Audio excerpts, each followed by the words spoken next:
Through the prayers of our Holy Fathers, Lord Jesus Christ, our God, have mercy on us and save us. Amen. Today, December 18th of civil calendar, December 5th of the church calendar.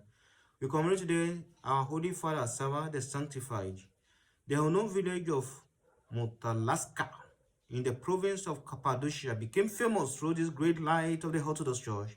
For since Sava was born there, he left the home of his parents, John and Sophia, at the age of 8 and became a monk in a nearby monastery called Flavians.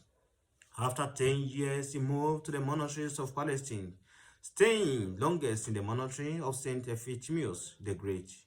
Antiochus Ephithimus, who had the gift of discernment, foretold that he would be a famous monk and leader of monks, and that he would found a monastery that would be greater than any other of that day. After St. Ephithimus' death, Sava went into the desert, where he lived for 5 years in a hermit in a cave, which an angel of God showed him.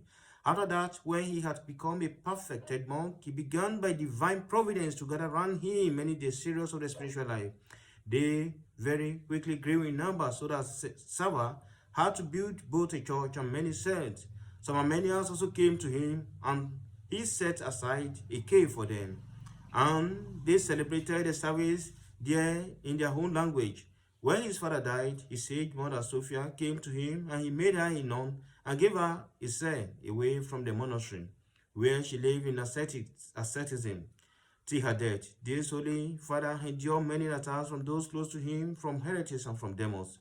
But he overcame them all in these ways. Those close to him he won over by his goodness and forbearance, the heretics by an unshakable confession of the Orthodox faith, and the demons with the signs of the cross and the invocations of God's aid. He had a particularly severe battle with the demons on the mountain of Castellium, where he founded the second of his 7 monasteries. He and his neighbor Theodosius the Great are considered to be the greatest light and pillars of orthodoxy. In the East, kings and patriarchs were brought to the right faith by them, and these holy and wonderful men, strong in the power of God, served each and every man as an example of humility. Since Sava entered into rest in 532 at the age of 94, after a life of great labor and great reward. Among all his other great and good works, let this be remembered above all, that he compiled the first order of service for use in monastery, known as the Jerusalem Typicum. Our Holy Father, the martyrs of Caris, they suffered in the time of the Union of Lyons at the hands of papists.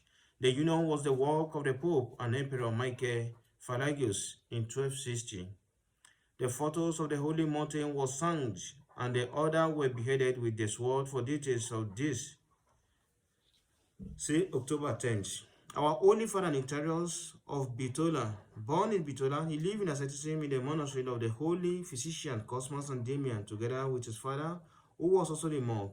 He later went to Caris, where he continued his asceticism in the cell of the Holy Archangel under the direction of the headers Philutio and Dionysius. After conquering human envy, demonic attacks and painful illness, he entered into the kingdom of Christ on December 5th in 1500.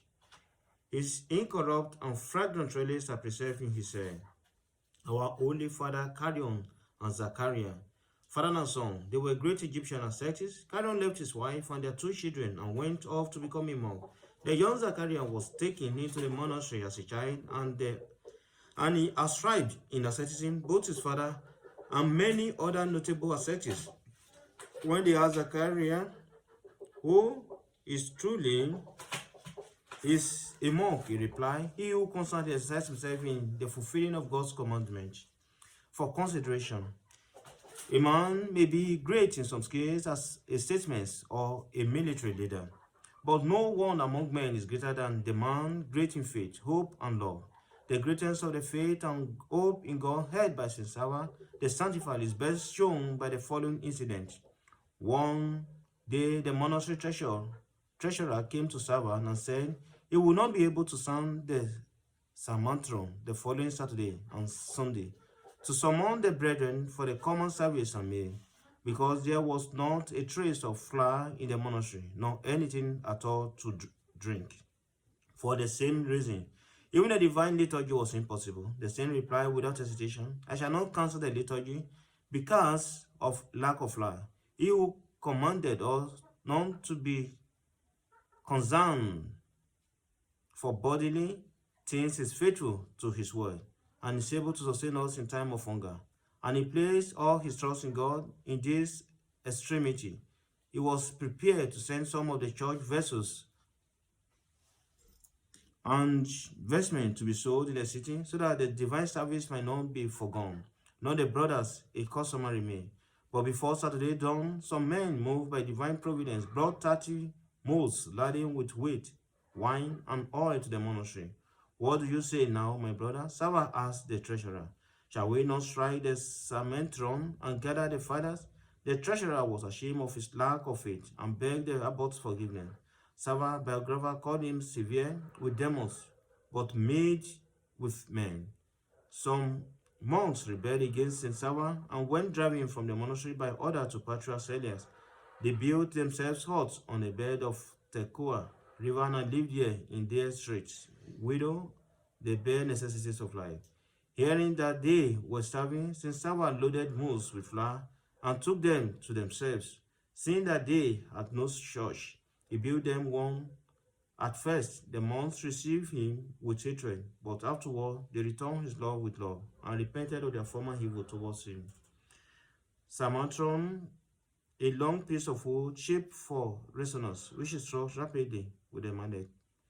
It became widely used in a place of bed under Turkish rule, when Christians were forbidden to ring bells because the Turks had a superstition that bells called demos.